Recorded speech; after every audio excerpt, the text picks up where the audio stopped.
अस्सलाम वालेकुम व्यूअर्स, मैं हूं समीना पाशा। उम्मीद है आप लोग खैरियत से होंगे। व्यूअर्स, कुछ आम खबरें और अपडेट्स लेकर इस व्लॉग में आपके सामने हाजिर है जनाब।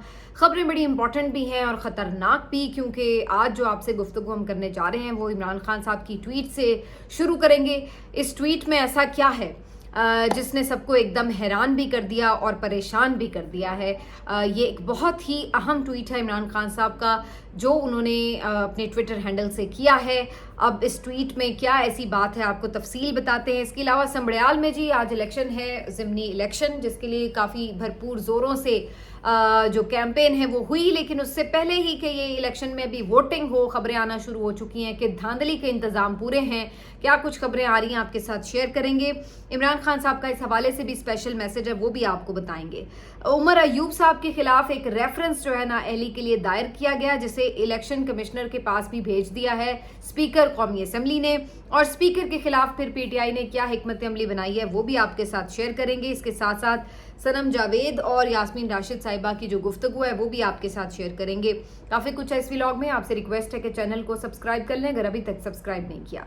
तो सबसे पहले बात करते हैं जी इमरान खान साहब के सख्त ट्वीट की, क्योंकि आज जो इमरान खान साहब का ट्वीट था वो लिटरली बहुत ज़्यादा सख्त था।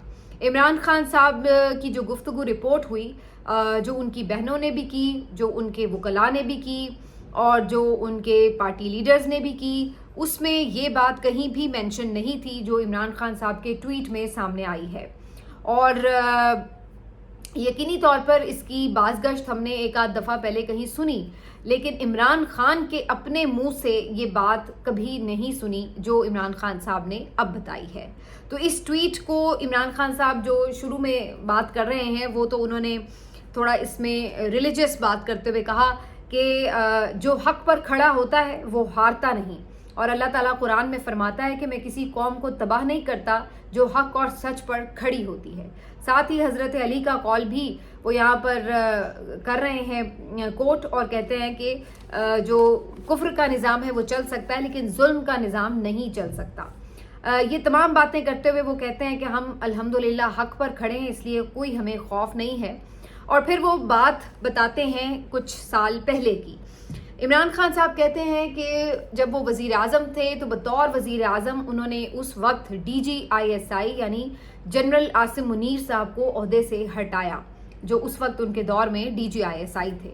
और इस यानी ये उनका एक हक था, वज़ीर आज़म के तौर पर वो रिमूव कर सकते थे, उन्होंने ये हक इस्तेमाल किया। लेकिन इसके बाद इमरान खान साहब कहते हैं कि आसिम मुनीर साहब जो हैं उन्होंने अपने ज़राए से बुशरा बीबी साहिबा से एक कांटेक्ट किया और उन्हें ये कहा कि वो इस सिलसिले में उनसे मिलकर बात करना चाहते हैं। यानी इसका तासुर ये मिलता है कि जैसे आसिम मुनीर साहब बुशरा बीबी साहिबा को इस मामले में एक तरह से ये कन्विंस करना चाहते थे कि वो उनके लिए, उनका ओहदा बचाने के लिए कोई उनकी हेल्प करें या उनका कोई सिफारिश करें।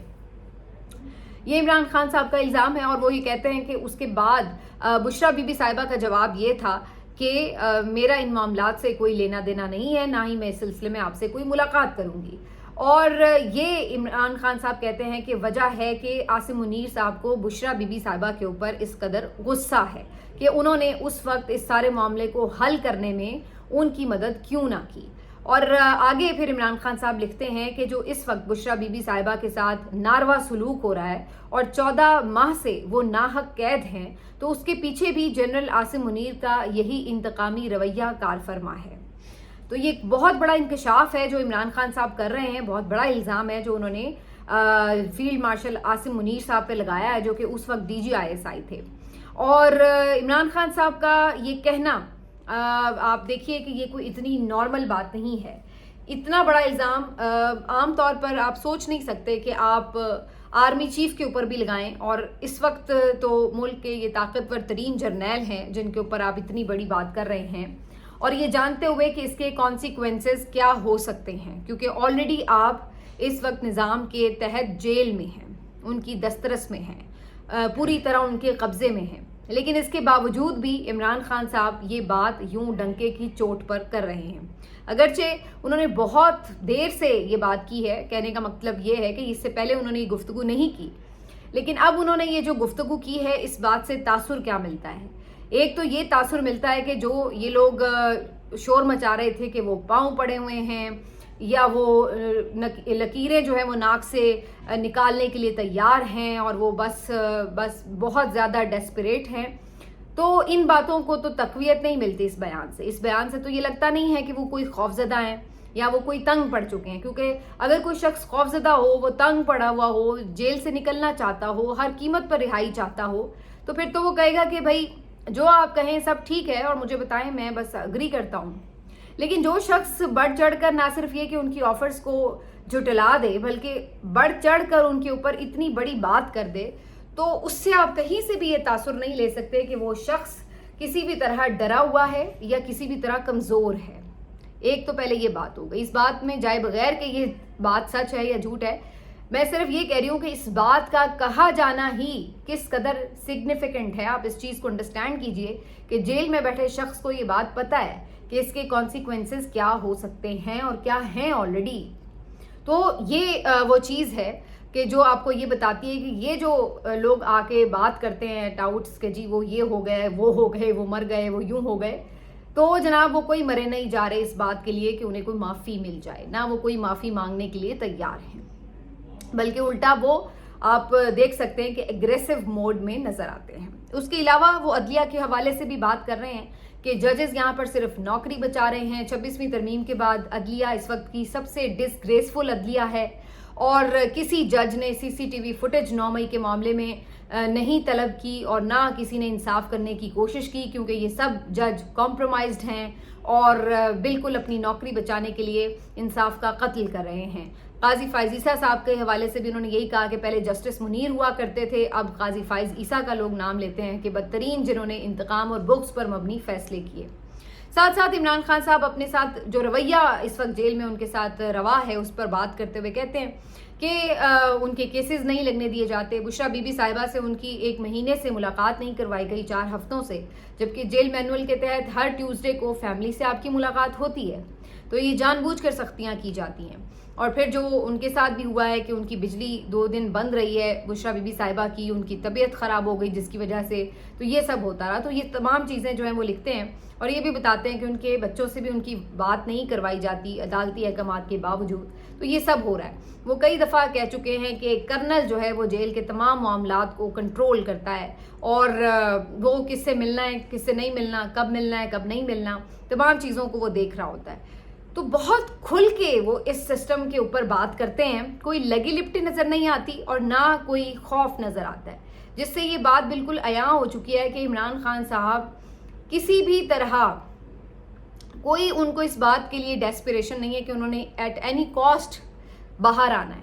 तो अगर कोई ये समझ रहा है कि जेल में रखना उनके लिए कोई उनकी तकलीफ़ का इस तरह से बाइस है कि उसके लिए वो कुछ भी कॉम्प्रोमाइज़ कर जाएंगे, तो ये मुझे कहीं नज़र नहीं आता। वो मेंटली, इसका मतलब है अगर वो ये कह रहे हैं कि मैं शहादत के लिए भी तैयार हूँ अगर ये मुझे जेल में मार देते हैं, अगर ये मुझे ता ज़िंदगी कैद रखते हैं, मैं उसके लिए भी तैयार हूँ, तो ये जान लीजिए कि इसका मतलब है कि वो वाकई तैयार है। क्योंकि जब वो अपने कमरे में बैठकर आपसे खिताब डेली करते थे तो उस वक्त भी वो ये बात करते थे कि मैं जेल जाने के लिए तैयार हूँ, मैं अकेला भी खड़ा रहूँगा, मैं कॉम्प्रोमाइज़ नहीं करूँगा, मेरा बैग हर वक्त तैयार है, मुझे कोई जेल से गिरफ्तारी से खौफ नहीं है। वो तब भी ये बातें करते थे। लोग कहते थे शायद ये रूटीन की बातें हैं जो कोई भी लीडर करता है ऐसे मौके के ऊपर, लेकिन फिर आपने अगले 2-3 साल में देखा कि जो वो बातें करते थे उन्होंने प्रूव करके दिखाया।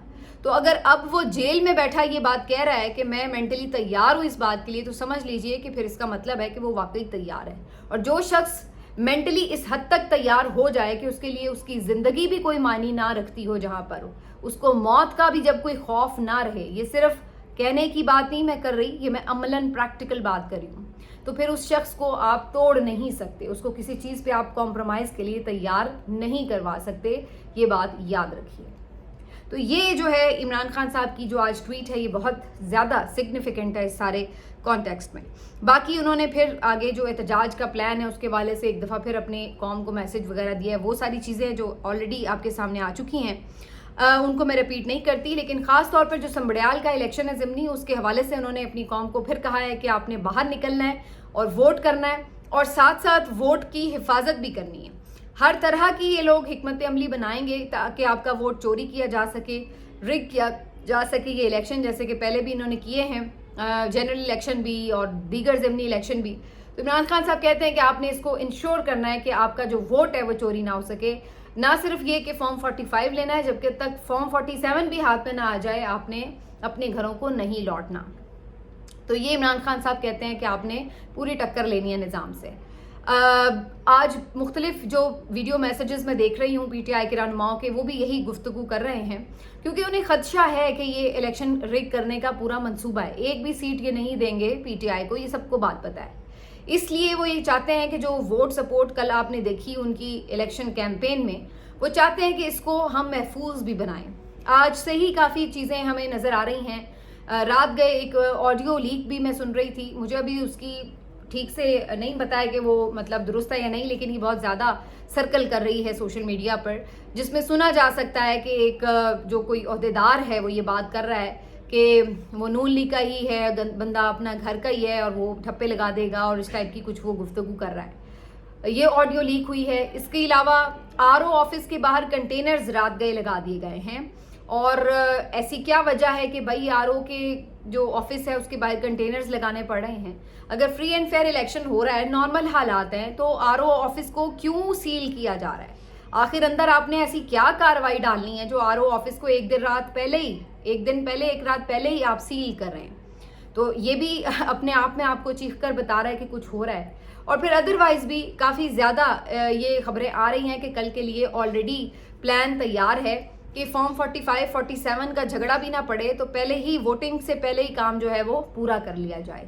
तो ये सारी चीज़ें हैं, लेकिन बहरहाल लोग फिर भी अगर बड़ी तादाद में निकलते हैं, अपने वोट का पहरा देते हैं और फॉर्म 47 लिए बगैर आरओ ऑफिस से नहीं निकलते, तो सूरत हाल मुख्तलिफ भी हो सकती है। लेकिन ये चीज़ें जो हैं वो अभी से गर्दिश कर रही हैं।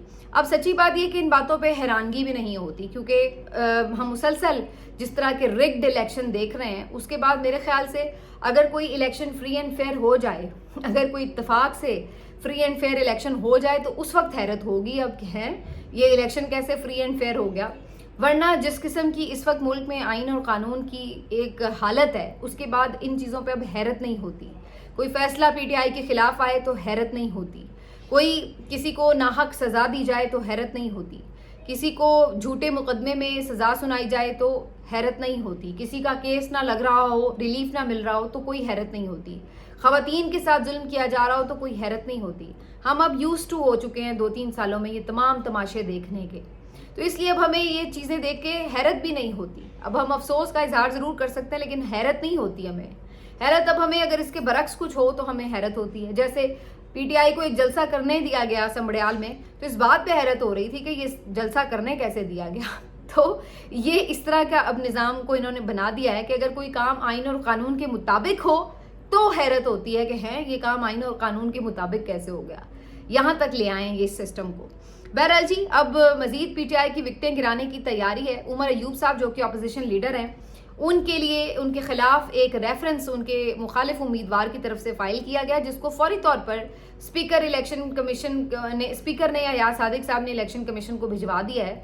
62-63 के तहत उनकी नाअहली की दरख्वास्त की गई है। इसके अलावा भी उनकी जो वो सीट है उसके ऊपर उन्होंने उनकी जो जीत है उसको चैलेंज कर रखा है, लेकिन दूसरी तरफ उनके लिए नाअहली का रेफरेंस भी भिजवा दिया गया है। अब आपको पता है इलेक्शन कमीशन के पास जो भी रेफरेंस पीटीआई का आता है उसके तो वो बिस्मिल्लाह करके कबूल करते हैं, और फिर जो निज़ाम का फैसला होता है उसके ऊपर वही फैसला कर दिया जाता है। पीटीआई को भी आज मैंने ये कहते सुना है कि इमरान खान साहब ने ये बात की है कि जी अयाज सादिक साहब के खिलाफ तहरीक अदम एतमाद लाई जाए। आज नईम हैदर पंजोता साहब भी इससे मुताल्लिक कुछ बात कर रहे थे, लेकिन मुझे नहीं मालूम कि अगर ऐसी कोई तहरीक अदम एतमाद लाई जाती है तो उसका क्या फ़ायदा होगा, क्योंकि नंबर्स तो इस वक्त पूरे नहीं हैं पीटीआई के पास। पीपल्स पार्टी ज़ाहिर है पीएमएलएन को सपोर्ट करेगी ऐसी किसी भी सूरत में, तो ऐसे किसी अदम एतमाद का कोई फ़ायदा नहीं होगा। लेकिन बहरहाल ये बात अभी गुफ्तगू में है, कब की जाती है देखते हैं, इस बारे में कोई हतमी फ़ैसला नहीं है। थोड़ी सी बात ये ज़रूर करूँगी कि सनम जावेद का भी एक मैसेज जो है वो रिसीव हुआ है, और वो ये कह रही हैं कि उनके ऊपर, उनके वालिदैन के ऊपर ये प्रेशर डाला जा रहा है कि अगर सनम जावेद ने बोलना बंद ना किया तो उन्हें रिहा नहीं किया जाएगा, फिर वो जेल में ही सड़ेंगी। तो आप इस चीज़ को इंश्योर अगर करते हैं कि उनको आप खामोश करवा लेंगे तो फिर उनकी रिहाई के लिए कोई कोशिश की जा सकती है। تو اس کے اوپر صنم جاوید نے بڑا واضح موقف دیا کہ آپ نے 1.5 سال پہلے بھی جیل میں رکھا تو کیا خاموش ہو گئے. اور یہ بھی انہوں نے کہا کہ اگر آپ یہ سمجھتے ہیں کہ والد پہ دباؤ ڈال کر یا ان کے تھرو کنونس کر لیں گے تو یہ بھی آپ کی بے وقوفی ہے, کیونکہ اگر والد نے کنونس کرنا ہوتا تو پھر تو ہم آج پیپلز پارٹی کے سپورٹر ہوتے ہیں, کیونکہ ان کے والد کا جو ایک پولیٹیکل بیک گراؤنڈ ہے وہ پیپلز پارٹی کے ساتھ ہے. تو یہ کہتی ہیں کہ اگر آپ ہمیں کنونس کر سکتے ہیں تو آئیں ہمیں کنونس کر کے دیکھ لیں, لیکن اگر آپ یہ کہیں کہ بغیر کنونس کیے آپ طاقت کے زور پر ہمارا موقف چینج کر لیں گے یا ہمیں ڈرا کے ہمارا موقف چینج کر لیں گے تو وہ نہیں ہونے والا. تو یہ ان کا صاف اس کے اوپر جو ہے وہ اسٹیٹمنٹ آیا. یاسمین راشد کا بھی آج میں نے اسٹیٹمنٹ سنا ہے, کچھ رپورٹرز کے ساتھ آج ان کی کوٹ لکھپت جیل میں گفتگو ہوئی تو انہوں نے کہا کہ میری باتیں نواز شریف کو اچھی نہیں لگتی اور صنم جاوید کی گفتگو مریم نواز کو برداشت نہیں ہوتی, اس لیے ہم دونوں کو جیل میں رکھا ہوا ہے. میں نے یہ بھی سنا ہے کہ یاسمین راشد صاحبہ جو کہ آپ کو پتہ ہے پیشے کے اعتبار سے ڈاکٹر ہیں, تو وہاں پر نہ صرف یہ کہ وہ مریضوں کو چیک کرتی ہیں بلکہ وہ مریضوں کو ادویات پہنچانے کا بندوبست بھی کرتی ہیں. وہ بہت سے لوگوں کو ہنر بھی سکھا رہی ہیں وہاں پر, اور بہت سی جو خواتین وہاں پر موجود ہوتی ہیں انہیں سلائی کڑھائی وغیرہ بھی سکھاتی ہیں. اور کسی نے یہ بھی بتایا ہے کہ آج کل صنم جاوید بھی ان کو اسسٹ کرنے لگ گئی ہیں, تو وہاں پہ انہوں نے اپنی ایک دنیا بسائی ہوئی ہے اور اس طرح وہ اپنا وقت گزار رہے ہیں. اللہ کے لوگوں کی خدمت بھی کرتے ہیں اور ساتھ ساتھ اپنا وقت بھی گزارتے ہیں اور اپنے نظریے پہ ڈٹ کے کھڑے ہوئے بھی ہیں. تو یہ وہاں پر جو ہے وہ کچھ ماحول نظر آتا ہے. اس بارے میں ویسے آج عمران خان صاحب نے اپنی ٹویٹ میں ذکر کیا ہے کہ ڈاکٹر یاسمین راشد ہوں یا شاہ محمود قریشی ہوں یا دیگر ان کے ساتھی ہوں, وہ آج بھی جیل میں صرف اسی لیے ہیں کہ وہ حق اور سچ پر ڈٹے ہوئے ہیں. وہ اگر آج منحرف ہو جائیں, میرے خلاف بیان دے دیں تو ان کو آزاد کر دیا جائے گا, کیونکہ قانون کے مطابق تو فیصلے ہو نہیں رہے, فیصلے تو سیاسی بنیادوں کے اوپر ہو رہے ہیں. اور یہی حقیقت ہے 9 مئی کے کیسز کی. عمران خان صاحب نے یہ بات کی ہے ٹویٹ میں کہ 9 مئی جو ہے یہ بھی لندن پلان کا ایک حصہ تھا کہ اس کے تحت کیسے پی ٹی آئی کو کنٹرول کرنا ہے, دیوار سے لگانا ہے, توڑنا ہے اور سزائیں سنا کر خوفزدہ کرنا ہے اور اپنی مرضی کے مطابق سسٹم کو چلانا ہے. لیکن عمران خان صاحب نے کہا کہ ان کے ساتھی اور ان کے کارکن ڈٹ گئے, جس کی وجہ سے یہ سب ہوا. بہرحال 9 مئی پہ بھی شہادتیں ہوئیں, 26 نومبر پہ بھی ہوئیں, اس پہ بھی عمران خان صاحب نے آج پھر ذکر کیا اور کہا ہے کہ ہم تو ڈیمانڈ کر رہے ہیں کہ سی سی ٹی وی فوٹیج بھی سامنے لائی جائے اور جوڈیشل کمیشن بنائے جائیں تاکہ ان واقعات کا دودھ اور پانی کا پانی ہو اور حقیقت سامنے لائی جا سکے. تو یہ عمران خان صاحب پہلے بھی اپنے مطالبات کرتے رہے ہیں, انہوں نے پھر سے دہرائے ہیں. اس کے ساتھ جی آخر میں تھوڑی بات کریں گے بلوچستان کی, جہاں پر صورتحال کافی گھمبیر ہو رہی ہے. کل کچھ فوٹیجز میں نے دیکھی سوراب کی, جس پہ میں بات کرنا چاہتی تھی, وقت کی کمی کے باعث نہیں کر پائی, لیکن وہاں پر دیکھا جا سکتا ہے کہ BLA کے لوگ کس طرح اب کھلے عام بدماشی کر رہے ہیں. یہاں پر انہوں نے کل ایک ڈپٹی کمشنر کو بھی شہید کر دیا اور اس کے ساتھ ساتھ مختلف بینکس اور ATMs بھی توڑے اور ان پہ قبضہ بھی کیا, اور کھلے عام وہ اسلحے کے ساتھ دندناتے پھر رہے ہیں شہر کی مختلف گلیوں میں, اور ایسے کہ جیسے انہوں نے کوئی علاقہ فتح کر لیا ہو, اس طرح وہ پھر رہے تھے دہشت گرد. حیرت انگیز بات ہے کہ ایک دو فوٹیجز میں تو یہ بھی دیکھا جا سکتا ہے کہ ایون وہاں کے جو آس پاس کے لوگ کھڑے ہوئے ہیں وہ بھی ان کو اپریشیٹ کر رہے ہیں یہ ساری کارروائی کرتے ہوئے. آج یہ بھی خبر آئی کہ مستونگ میں لیویز تھانے پر حملہ کر دیا ہے دہشت گردوں نے. تو بلوچستان کے مختلف علاقوں سے اس قسم کی جو اطلاعات ہیں وہ آ رہی ہیں کہ جو BLA کے دہشت گرد ہیں وہ بہت ایکٹیو اس وقت ہوئے ہوئے ہیں. تو جہاں انڈیا نے ایک شکست کھائی ہے, ان کے میں وہ آرمی آفیسر کا اعلان بھی سن رہی تھی, انہوں نے اب تسلیم کیا کہ ان کے جو پلینز ہیں وہ گرے ہیں اور اس کی وجہ سے انہیں عالمی طور پر ایک جگ ہنسائی ہوئی ہے. تو اس ساری صورتحال میں وہ اپنی خفت مٹانے کے لیے کچھ نہ کچھ پاکستان میں ایسی کارروائیاں کریں گے اور اس بات کا اندازہ ہے آلریڈی. تو یہاں پر بڑا چوکنا رہنے کی ضرورت ہے. بلوچستان کے حالات خدا نخواستہ مزید بگڑ بھی سکتے ہیں اس سارے تناظر میں. اللہ تعالیٰ ہمارے ملک پر اپنا رحم کرے. اپنا خیال رکھیے. اللہ حافظ.